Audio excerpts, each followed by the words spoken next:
What's up, SyEn3rgetiX Money Team? Thank you for tuning in to part 2 of our NET 30-60-90 accounts session today. We're going to get right into it. If you haven't checked out part 1, go back and check out part 1. There was some very useful information on that part. And also, we're starting, even though it looks like we're starting fresh, this is the continuation from part 1. So go ahead and watch part 1 so you guys can be caught up to speed, take notes. And without further ado, let's get started. So, before you start applying to vendor accounts, it's important to target your efforts so you can apply for accounts for which you are likely to qualify. Some companies have more stringent requirements, so we'll show you how to start with easy net 30 terms and work your way up to additional accounts. So it's recommended you take these steps before you apply for your credit.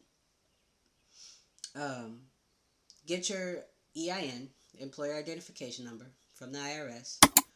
Many businesses obtain an EIN, and we touched on this in part 1, I know a little bit, but it's refresher, it's never a bad thing. So get your EIN from the IRS. You get an EIN for tax reporting purposes, because that's like your business social security number. An EIN will not be the identifying number in the business credit system the way social security numbers are for personal credit. However, you may need an EIN for credit applications.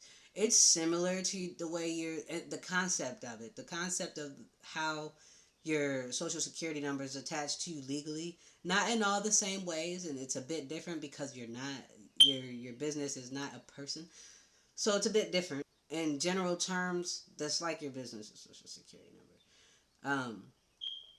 So register your business with your state, which is something that you will do anyway. When you register, you'll register first, then you'll get your EIN, then you'll go ahead and get your DUNS number. Register your business with your state. We recommend that you form a legal entity such as an LLC, S Corp, or C Corp. So if you decide to continue operating as a sole proprietor, which that means there's no legal entity, but we recommend you at least register your business name as a fictitious name, known as DBA, with your state. A DBA is different from shelf corporations. So get a DUNS number if your business doesn't already have one. The next thing you want to do is list your business phone number with directory assistance. So when you apply, use your business name and information on the application. Be consistent in the way you list your business name, address, phone number, etc. Avoid using personal information such as your social security number.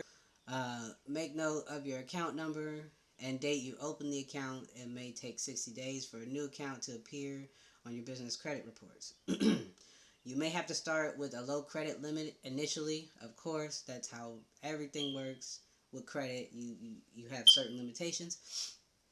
So as you establish a track record of on-time payments, you can ask for a higher credit limit. You may eventually be eligible for longer net terms, such as net 45, net 60. They do have net 45. Remember, these companies want to do business with customers who make purchases and pay on time. Of course, we know this. So why get a net 30 trade account? Learning about net 30 vendor accounts was a game changer for serial entrepreneur Levy King's first business, a sign manufacturing business he launched in his 20s because he had raised to avoid credit and debt. He bootstrapped his business. Cash flow was always an issue.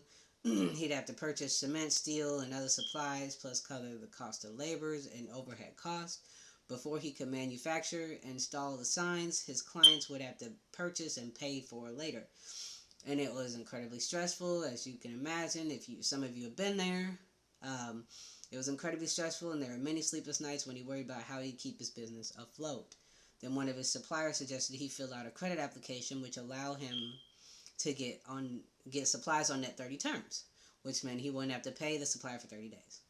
With that extra time to pay, he could complete a job and invoice his clients without laying all his money out for supplies up front. It was a great way to float costs between customer payments, he says, which is a great example. Because, like I said, it does cost money. It does cost money to have your business open and ready to go. For some more than others, net 30 accounts are just going to help you It's win, win, win, because you win because your credit is going to get boosted, your business credit is going to get boosted. You don't have to stress so much, and the customer